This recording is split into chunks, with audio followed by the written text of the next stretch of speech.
Food. A typical poor family living in a town would have about 12 shillings to spend on food each week. A loaf of bread cost about 3 pennies. Most of the week's money was spent on bread, leaving little for other necessities. The weekly shop could also include milk, cheese, and potatoes. Poor families could only afford meat once a week. This could be saved for Sunday lunch. Beer and gin were cheap, costing 1 penny. Drink was also easier to get a hold of than clean drinking water. This meant that many people drank alcohol instead of, and drunkenness was a problem in some areas.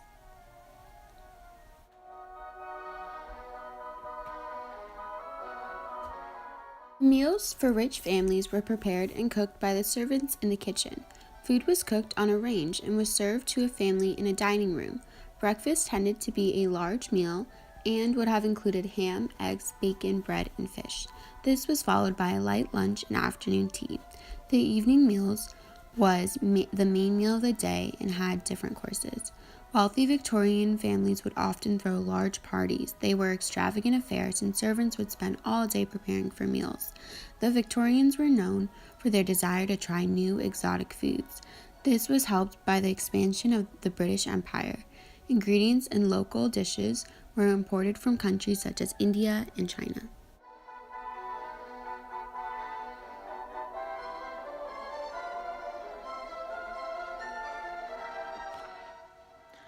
Poor families owned very few everyday outfits, and if they were lucky, some smarter clothes to wear to church or on special occasions. Many outfits were bought second-hand and were passed down through the family. Clothes would have been mended and patched for as long as possible. This is an example of how clothes would look like back then. Clothes had to be practical. You had to be able to work in them, and they had to last a long time.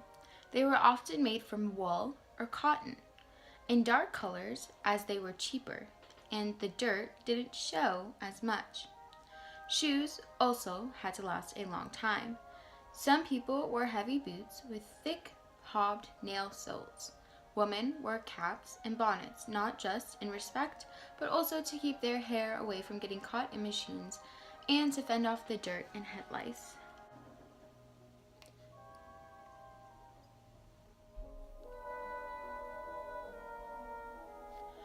Rich women wore corsets under their dresses. Beginning of Victoria's reign, it was fashionable to wear a crinoline under a skirt. These hoops and petticoats made skirts very wide. Later in the period, skirts were narrower, with shape at the back called a bustle. An outfit consisted of many layers, which meant that rich Victorian women needed help getting dressed from a maid. During the day, women wore simpler dresses, a smarter dress, if they went out to call on friends. In the evening, a lady would change for dinner, usually into a silk or satin gown. So this is an example of kind of like their everyday. Very, if you can see, it's very wide, and it kind of has that corset vibe right there. Working class women often had occupations to make ends meet and to ensure the family income in the event that a husband became sick, injured, or died. Throughout the Victorian era, some women were employed in heavy industries such as coal mines and the steel industry.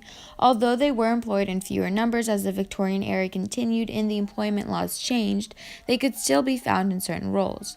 Before the Mines and Collieries Act in 1842, women and children worked underground as hurriers, who carted tubs of coal up through the narrow mine shafts. They were also in charge of many textiles and such things like that.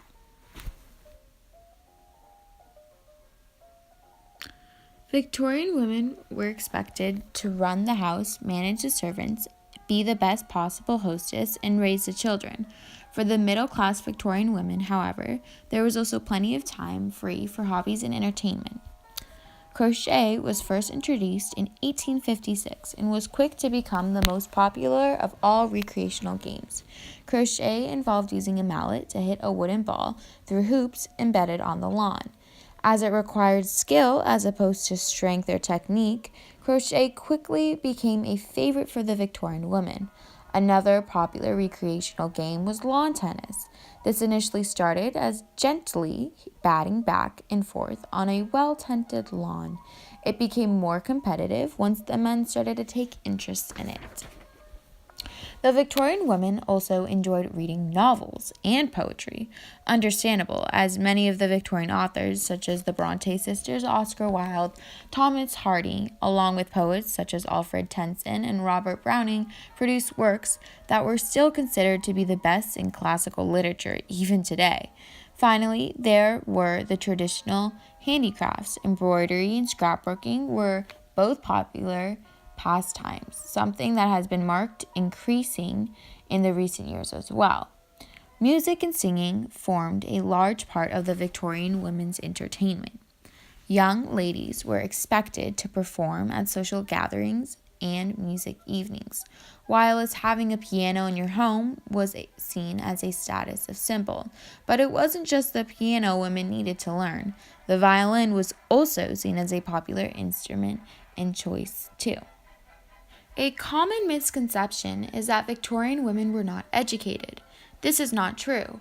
Much like in the time, women were not able to go to schools like boys, but they were able to be tutored by governesses and read books and study by themselves. They were able to get educations, although it was a little unorthodox, leading them to become nurses, work as accountants and lawyers. They were able to get jobs and education. Houses in the Victorian era ranged from very nice, elegant mansions to literally shacks. So an example of how maybe a middle-class person would live, it's a townhouse. So a middle-class family lived in a house like this, maybe an upper middle class. But yeah, you see it has, 2 floors. An example for, like poor people would be like apartments or tenants, very small spaces with large amounts of people. So people were very contained. It was very unhealthy for them. A great reason for why they became sick was because of the way they lived. They were unable to get clean water, but, rich people, they were living with maids and all these things, and they were very fortunate in that sense. So that was healthy. In conclusion, rich Victorian women enjoyed the luxuries of nice food, nice housing, and nice clothes, as well as having many hobbies, while poor Victorian women were left with hard jobs, having non-nutritious food, and not being able to provide for their families.